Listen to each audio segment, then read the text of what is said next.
Queridos, se tem uma coisa que eu tenho observado nesses 25 anos de ministério, e tem pelo menos uns 20 anos que a gente trabalha com família. Por que eu trabalho muito com família? Porque eu tive sérios problemas na minha vida pessoal voltado para a família. Eu tive, alguns anos atrás, aconselhamentos com pessoas que tinham diversos problemas na vida conjugal, problemas de infelicidade, e tudo isso por causa da falta de perdão.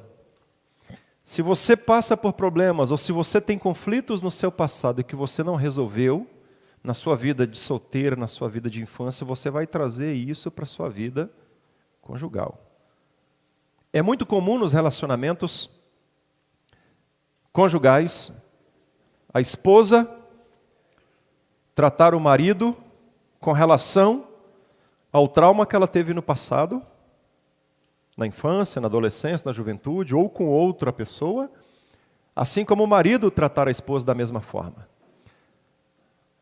Há uns 20 anos atrás, acompanhei uma jovem senhora casada que tinha sérios problemas no casamento, problemas terríveis, ciúme doentio, porque o ciúme ele tem uma dose, até uma determinada dose o ciúme é bom. Ué, eu já vi aqui que já tem uns maridos que já estão sozinhos, umas esposas que já estão sozinhas, cadê os companheiros? Desistiram? Não, né? Não, está vindo lá.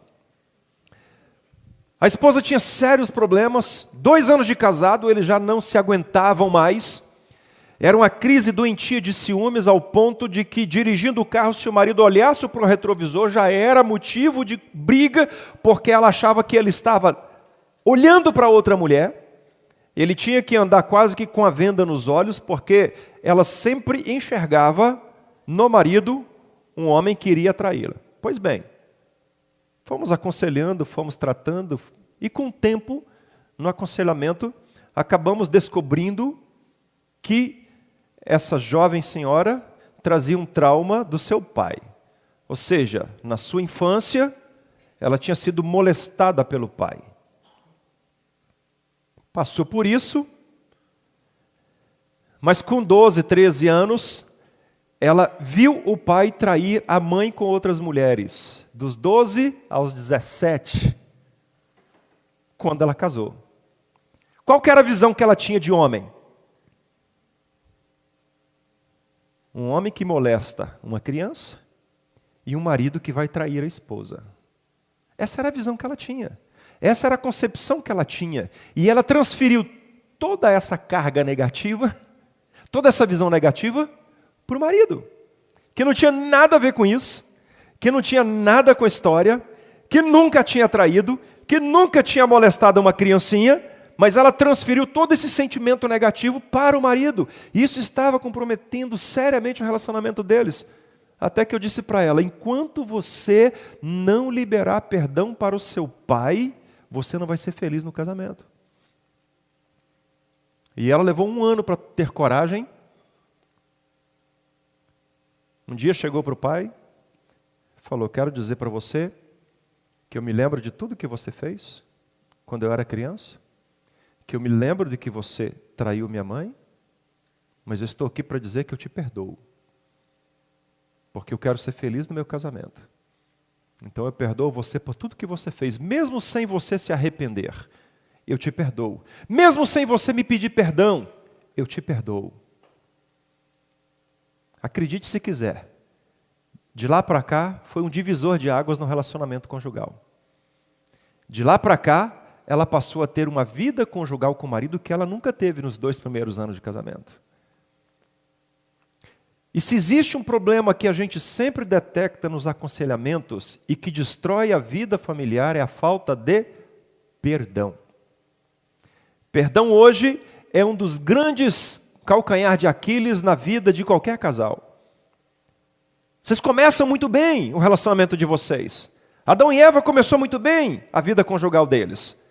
Aquela alegria, Eva fazia A comida que Adão gostava, Adão agradava a Eva, Adão acariciava, ele voltava do campo e trazia uma florzinha e entregava para a esposa. Era aquele relacionamento amoroso do início do casamento, era aquela lua de mel. Até que entra os agregados na vida deles. Naquele caso foi o diabo. E uma das coisas que eu digo sempre é que agregado é um problema sério no casamento. Há uns 3 meses atrás, eu estava aconselhando uma jovem senhora que me mandou uma mensagem. Falou, pastor, eu estou ajudando meu irmão mora na minha casa. Eu falei, mas quanto tempo que você está ajudando seu irmão? Ah, já tem 1 ano. 1 ano seu irmão morando na sua casa. Ela casada. Pensa você que é marido, 1 ano seu cunhado ali na sua casa. Trem complicado, você tem que falar, meu irmão, dá uma licença agora porque a gente quer namorar. Aí você não pode ter a liberdade, você não pode andar de cueca dentro de casa, andar pelado dentro de casa, por quê? Porque você tem um cunhado que está ali dentro da sua casa. E pode ser pior. Já imaginou se fosse a sogra? Pensa a sua sogra. Ali na sua casa, minha sogra é uma bênção, a minha também é. Minha esposa está ouvindo. Agregados é a pior coisa que pode existir no seu casamento. Por quê? Porque quando chega o agregado na sua vida, ele vai tirar a sua liberdade, ele vai tirar a sua intimidade. E no caso de Adão e Eva, o agregado que entrou foi Satanás. O diabo entra na vida deles e começa a dar palpite. Eva, come dessa árvore. Eva diz, não posso comer porque o meu marido falou que não deve comer e ele disse que Deus falou para ele que não deve comer.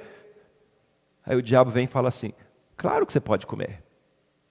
Existe um agregado na vida de muitos casais que compromete o relacionamento. Amigos. Se você não quer ter problema no seu casamento e você gosta muito dos seus amigos, não se case, viva com eles.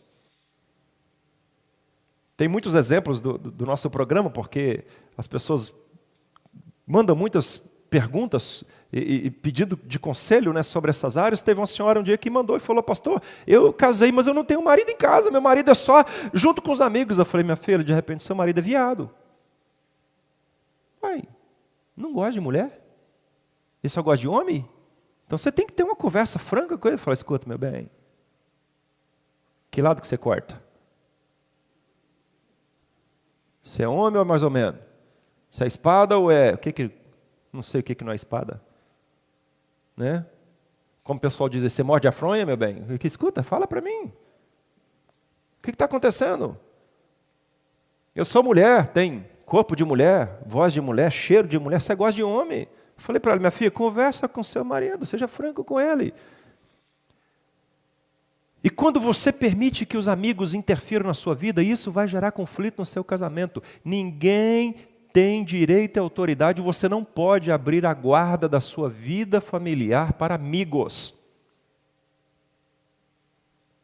Isso é muito comum nas mulheres. O homem é mais recatado, o homem não gosta de falar da intimidade dele, mas o que tem de mulher que gosta de falar que o marido ronca, que o marido é assim, que o marido faz isso, que o marido faz aquilo, vai falar com outra amiga.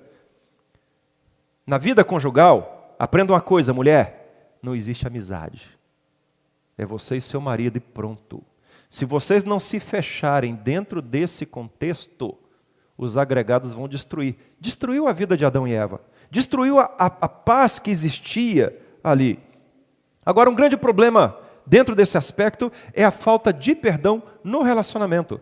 Já ouviu aquela frase assim, eu perdoo, mas não esqueço? Isso é muito comum, onde marido e mulher, quando passam por problemas, eles não conseguem ministrar perdão ou não conseguem pedir perdão. Às vezes, no casamento, para você ser feliz, você precisa pedir perdão, mesmo se achando com a razão. Vai gerar paz? Então peça perdão. E é importante você ministrar perdão. Porque senão você vai viver um relacionamento sempre atormentado pelo passado.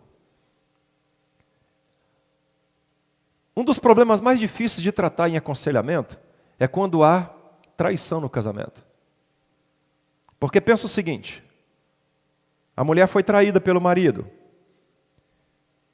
e ela decidiu perdoar o marido. Decidiu recomeçar, tentar de novo. E aí tenta de novo. Agora pensa o que vai passar na cabeça dessa mulher a primeira vez que ela for para a cama com o marido.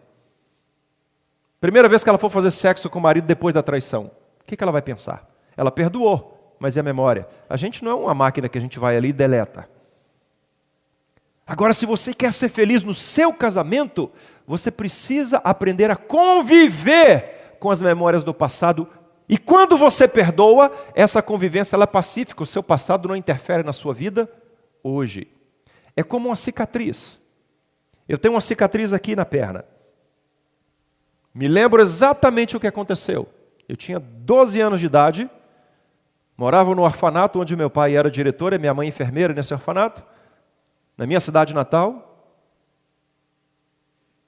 Um pé de laranja Bahia, minha irmã queria a laranja que estava lá em cima, e eu subi para pegar para ela, minha irmã mais velha. Pisei num galho em falso e desci. Desci em pé. E embaixo, no tronco, tinha um galho, uma ponta de galho para cima. Ele pegou aqui na minha perna e saiu rasgando. Então, eu olho para essa cicatriz, eu lembro o que aconteceu. Eu lembro dos momentos, eu lembro da ferida aberta, eu lembro de tudo. Só que não dói mais. Eu convivo com essa cicatriz. E essa cicatriz me dá uma lição. Não pise em qualquer galho quando você sobe numa árvore. Por que houve traição no casamento? Você não deve sofrer se você perdoou, mas você deve aprender com as lições. Você deve olhar para essa traição, não permitindo que ela provoque sofrimento hoje, mas trazendo à sua memória como estava o seu relacionamento ao ponto de chegar a uma traição. E aí perdoar. Implica em você não sofrer, mas também não esquecer. Porque se você esquece, você falha de novo no casamento. Se você não esquece, você vai sempre melhorar. Um dos maiores problemas da vida conjugal e na maioria dos lares são ressentimentos e amarguras. E amargura é a pior coisa que existe, você conviver com uma pessoa amargurada. Aquela pessoa que ela vive no passado, aquela pessoa que vive na história do passado, aquela pessoa que ela está sempre falando das coisas ruins do passado, mas ela nunca consegue olhar as coisas positivas. Conviver com gente negativa é terrível. E geralmente quem não perdoa se torna ranzinza, se torna negativa e se torna uma pessoa cheia de ressentimentos. Uma pessoa que não vai ser feliz no casamento. Quando você ama o seu cônjuge, por amor, você perdoa e aprende a conviver com os dilemas que você tem. Eu usei o exemplo da traição, mas existem vários outros fatores. Para a mulher é a morte.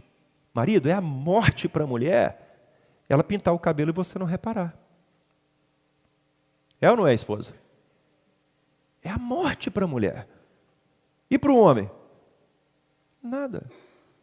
Uma vez eu fui conhecer uma igreja que a gente ia pastorear, lá no Paraná, em Pato Branco. Então, normalmente, a nossa igreja, como acontece? O conselho liga, pastor, a gente queria convidar o senhor, a gente acha que o senhor tem característica para vir para a nossa igreja e tal. E aí vem aqui, fui lá, preguei, conheci a igreja, me levaram para conhecer a casa, a igreja lá tinha uma casa, chama Casa Pastoral, a casa da igreja, uma casa enorme, fomos lá conhecer e tal.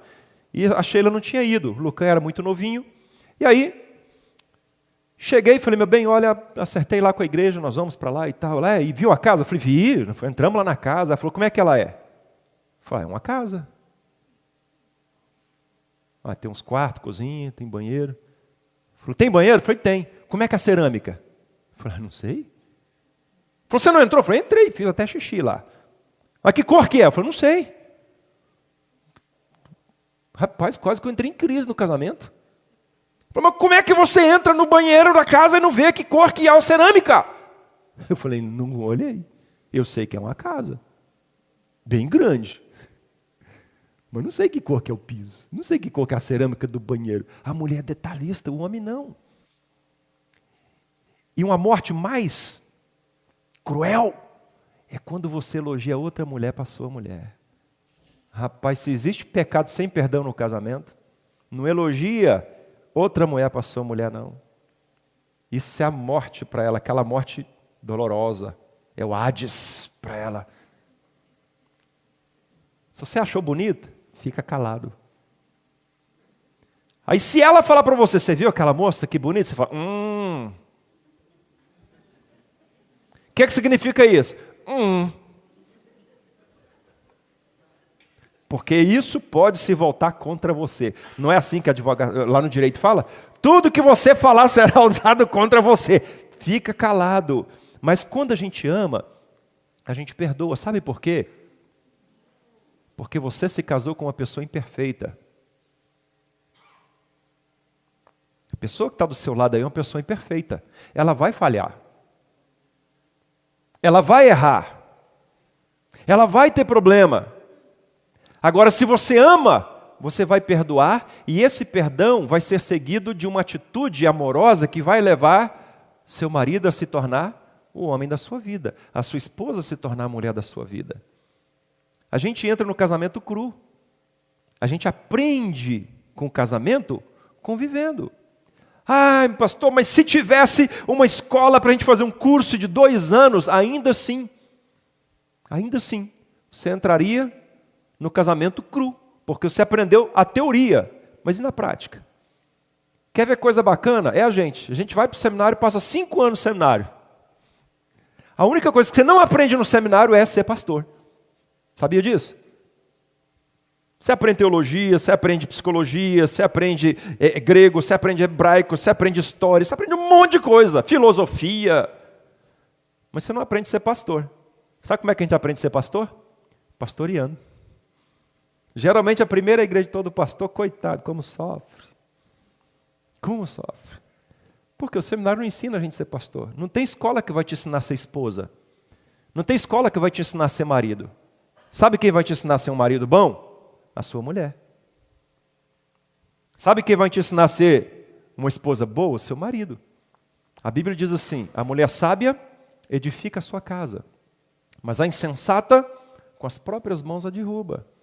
A mulher pode ter tudo com o marido pode ter tudo com a esposa. Mas se vocês nesse relacionamento, nessa construção de relacionamento, não cuidarem do perdão, vocês vão ter problemas sérios.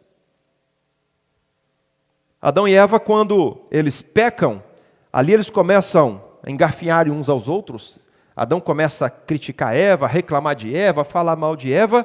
Deus vem e fala assim, olha, agora, a partir de agora, a terra vai produzir cardos e abrolhos. A partir de agora, o relacionamento de vocês vai estar cheio de espinhos. E vocês vão ter que aprender, levar o outro nessa caminhada cheia de espinho.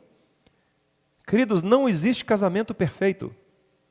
Existem casais imperfeitos que lutam para conquistar o paraíso na sua vida conjugal. E essa luta ela é diária. E sabe até quando ela vai durar? Até o dia que você morrer.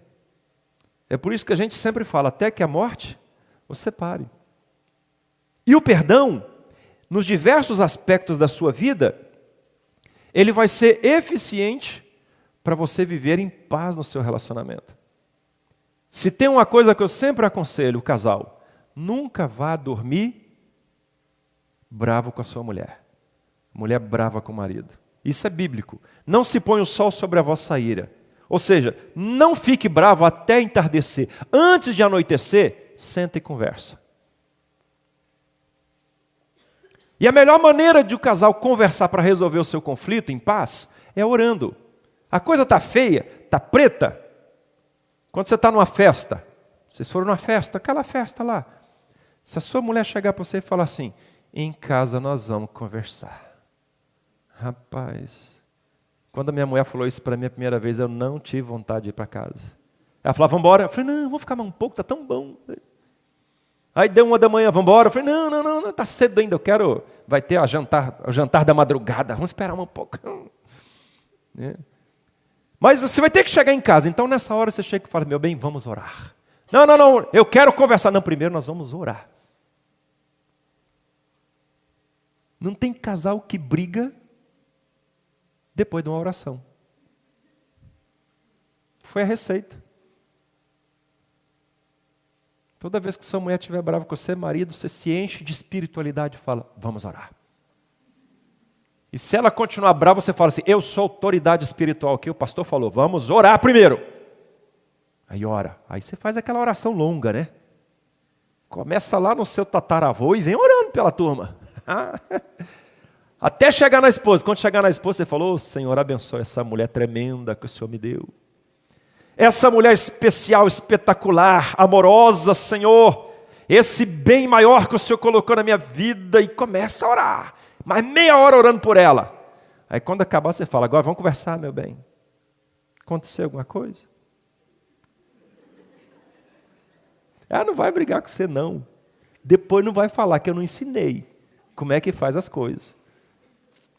Mas a Bíblia diz, não se põe o sol sobre a vossa ira. E é engraçado que nos aconselhamentos às vezes eu fico pensando assim, como é que pode um casal, gente, entrar em conflito por coisa tão pequena? Porque de 100 casais que a gente aconselha, 2 tem problema grave. Exemplo, traição. 98 é coisa besta, é coisa à toa, é conflito que com uma conversa eles resolveriam. A mulher que se sentiu ofendida, então em vez do marido falar, me perdoa, ele vai lá e começa a tentar justificar e quer justificar e dar a posição dele e mostrar que agora ele é o machão. Não é hora, é hora de perdoar e de liberar perdão. Pedir perdão e perdoar é uma atitude que você só toma quando você ama. Se você amar o seu cônjuge, você vai perdoar. E você vai pedir perdão. Agora, o pedido de perdão, ele tem que ser baseado também numa mudança de vida. Não adianta você pedir perdão, errar de novo, pede perdão, erra de novo, pede perdão, erra de novo, o mesmo erro. Porque errar a gente vai errar sempre. E aí a gente volta lá atrás, na questão do quê? Do diálogo. Pede perdão e fala, meu bem, o que eu fiz e que jeito que você quer que eu faça, como que você quer que eu faça, que eu viva daqui para frente, como é que vai ser a coisa? O perdão, para ele ser completo, ele precisa ser ausente de acusações. Porque isso é muito comum na mulher. Coisa que você fez 275 anos atrás, o dia que ela ficar brava com você, ela fala hoje. Porque 275 anos atrás, em 1726, no dia 18 de agosto, você falou aquilo e eu fiquei ofendida. A mulher carrega isso. A mulher tem um potencial de carga negativa que, se ela não cuidar, ela destrói. Por quê? Porque a mulher é emoção. Então a mulher tem dificuldade para perdoar e se livrar de acusação. O perdão, para ser completo, precisa estar ausente de acusação. Ele precisa ser seguido de paz. Se houve perdão, então tem que haver paz. Se não há paz, então não há perdão. Ó, seguinte, eu te perdoo, mas fica você na sua e eu vou ficar na minha. Não, então não houve perdão. Quando tem perdão, o casal dorme de conchinha. Existe uma maldição que o diabo colocou nas lojas de colchão. Não na de vocês, não. Chama colchão king.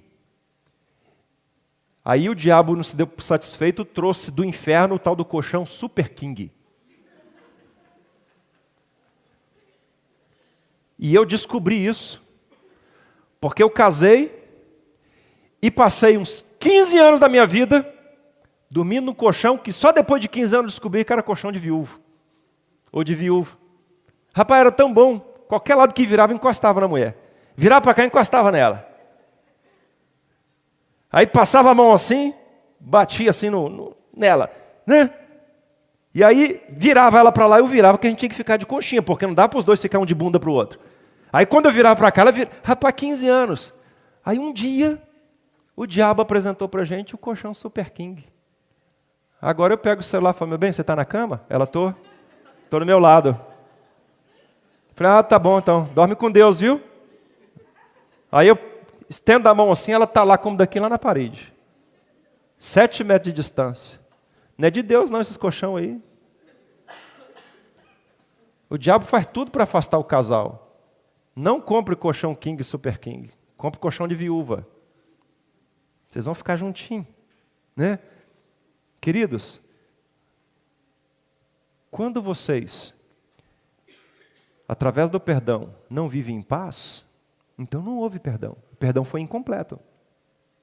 Quando há perdão, para ele ser completo, há também o recomeço. Meu bem, a partir de hoje, então, eu prometo que não faço mais assim. Uma das coisas que eu mudei completamente quando eu me casei, foi, primeiro, perfume. Até eu me casar, eu gostava de perfume com fragrância amadeirada. Hoje eu só tenho perfume doce. Aprendi a gostar. Mudei o meu jeito, por quê? Porque eu tenho que me perfumar para ela, para minha esposa. O pessoal daqui da igreja sabe, quando eu casei eu odiava piqui. Odiava. O cheiro era horrível. O gosto eu nem tinha experimentado, só pelo cheiro eu não queria experimentar. E aí quando eu comecei a namorar com ela, no dia do pedido de namoro, minha sogra fez frango com piqui. Estou falando que sogra é um trem abençoado. Fez frango com piqui. E lá da sala assim, eu doido para pedir ela em namoro, eu estava com medo dela não aceitar, senti o cheiro daquele vômito do diabo. Piqui. Falei para ela, o que sua mãe está fazendo de almoço? Ela, frango com piqui. Falei, Você não gosta? Eu falei, adoro. Adoro. Chegamos na mesa. Ela falou, mãe, o Alexandre não gosta de piqui. Eu falei, eu gosto. Aí minha sogra falou, por que você não gosta, meu filho? Minha sogra é uma bênção. Eu fiquei pensando. Ela falou, por causa do espinho? Eu falei, eu morro de medo do espinho. Ela falou, não tem problema não, eu vou raspar para você. Estou falando, sogra não é de Deus esse negócio. Eu acho que Deus foi fazendo assim umas coisas assim, vou fazer isso aqui bonitinho. O diabo olhou e falou assim, vou fazer isso aqui assim do lado. Deus falou, vou fazer o casamento. O diabo falou, vou fazer a sogra. Foi. Hoje eu adoro piqui. Adoro piqui.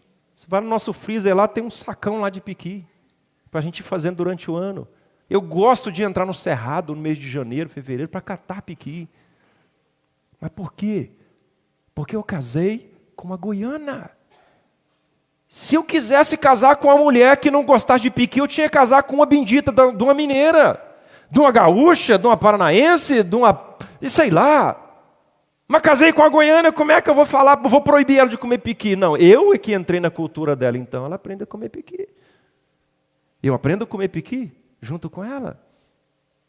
Queridos, quando você tem um relacionamento baseado no perdão, você recomeça a sua vida. Você reconstrói a sua história. Quando você tem um relacionamento baseado no perdão, aquela frase, eu perdoo, mas não esqueço, não existe. Quer ser feliz em seu casamento? Aprenda a pedir perdão todos os dias e aprenda a perdoar. Fica de frente um para o outro de novo.